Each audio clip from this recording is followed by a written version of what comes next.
Brought to you by Vigard, co-powered by Sensodyne. Pune जिल्ह्यातील 4 लोकसभा मतदारसंघासाठी पंतप्रधान नरेंद्र मोदींची आज पुण्यातल्या रेसकोर्स मैदानावरती जाहीर सभा पार पडते। मात्र सभेच्या परिसरामध्ये आपण पाहतोय की महायुतीकडून जोरदार बॅनरबाजी जी आहे ती करण्यात आलेली आहे।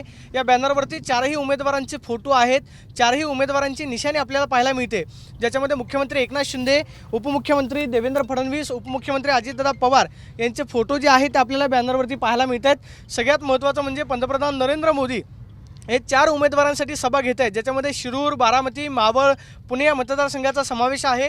रेसकोर्समधल्या या परिसरामध्ये आपण पाहतोय की हे महायुतीचे बॅनर जे आहेत ते आपल्याला पाहायला मिळते, ज्याच्यावरती बाळासाहेब ठाकरे, आनंद दिघे यांचा फोटो आहे। आणि आज पुण्यामध्ये महायुतीचं जोरदार शक्ती प्रदर्शन जे आहे ते पाहायला मिळणार आहे। मात्र संपूर्ण रेसकोर्स मैदानाच्या परिसरामध्ये महायुतीकडून जोरदार बॅनरबाजी जी आहे करण्यात आलेली आपल्याला पाहायला मिळते।